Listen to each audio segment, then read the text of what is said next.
ونفسي أفضل أنا جنبك وأنا معاك. Kata Nabi, kalau sholatnya ingin sempurna dimulai dari wudhu. Yang pokok dalam wudhu itu ada 4, sisanya sunnah. Awas kalau yang 4 ini tidak sempurna maka batal wudhunya. 1. Faksilu wujuhakum, basuh wajahnya. Kalau disebutkan wajah dalam bab wudhu, itu tidak ada yang lain kecuali bagian tampak muka. Gitu ya. Kalau yang punya jenggot, itu termasuk janggutnya di selai-selai. Sifat wudhu cuma ada 3. 1. Pakai keran. 2. Pakai gayung. 3. Air yang mengalir. Ya, seperti di sungai ada air mengalir itu nggak ada masalah. Tapi kalau menggunakan gayung atau semisalnya, Nabi itu diriwayatkan dalam hadis itu sangat menghemat air. Bahkan pernah beliau kemudian berwudu, kalau kita kemudian hitung itu hanya sejumlah Pak, seaqwa gelas Pak, cukup. Atau yang kedua menggunakan keran ya. Kalau sekarang kita ada keran, contoh ini kerannya. Ya. Kerannya agak tinggi sedikit. Dan kita sesuaikan. Ambil airnya. Bisa contoh Ghosala. Ghosala itu bukan ditumpahkan, ambil air, tumpahkan di tempat yang akan dibasuh ini. Yang telunjuk itu kemudian menghapus atau menghilangkan kotoran di sela-sela mata. Contoh.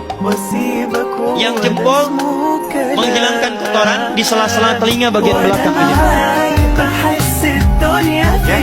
Kalau misalnya saya mulai ambil airnya, kemudian saya tumpahkan di sini, yang telunjuk membersihkan di jari-jari di sini, di sela-sela mata. Yang jempol kemudian membersihkan di sela-sela di bawah telinga sini. Kemudian di selesai 1. Tahan sebentar ya, ini praktek dulu sebentar. 2. Wa aydiyakum ilal marafiq, ini yang sering keliru. Dan tangan sampai siku.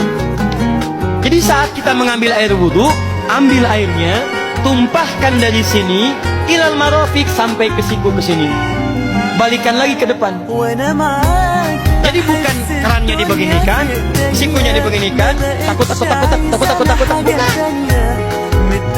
Jadi bukan siku diteruskan ke bawah. Yang tepat itu ambil airnya, kemudian basuh dari sini sampai dengan ke sikunya. Hati-hati, ini ada maknanya. Dan jika benar di hadis Muslim, jika orang wudhunya benar seperti ini, maka bersamaan dengan jatuhnya air wudhu itu, jatuh pula dosa-dosa dan kotoran yang melekat pada anggota tubuh. Tidak cukup dengan amin, nanti kita lihat dulu. Tangan selesai pindah kemana? Bukan ke rambut, tapi kepala. Jadi dalam bab wudhu yang diusap bukan rambutnya, kepalanya. Itulah keadilan Allah. Kalau yang diusap kepalanya, semua manusia yang hidup pasti punya kepala. Tapi kalau yang diusap rambutnya, ada ketidakadilan, karena tidak semua orang punya kepala, punya rambut. Tuh. Nah sekarang lihat sini. Ketika kita diminta mengusap kepala, bahasanya masaha. Masaha itu begini. Dicek bentar. Bismillah. Ini ya. Ambil airnya, tumpahkan, baru kemudian diusap pada kepala. Paham ya? Kalau yang gua salah, ambil, tumpahkan di tempat yang akan dibasuh. Tapi kalau masaha, hati-hati. Ambil airnya, tumpahkan, baru diusap. Jadi bukan diambil air, tumpahkan di kepala.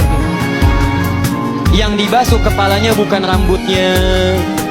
Jadi kalau ada laki-laki sudah dandan, sisiran, rapi, tiba-tiba keran dibuka, yang diusap cuma rambutnya, ulak, itu batal wudhunya, tidak sah, harus diulang.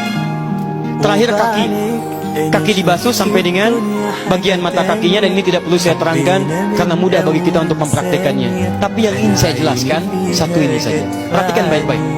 Yang 4 ini wajib wudhu, tambahannya sunnah.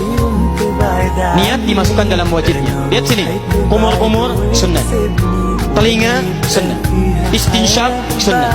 Yang 4 ini wajib. Tapi terlepas dari wajib dan sunnahnya, perhatikan baik-baik. Kenapa ini disebut dengan wudhu? Dan hebatnya Al-Quran mengistilahkannya dengan toharah. Toharah.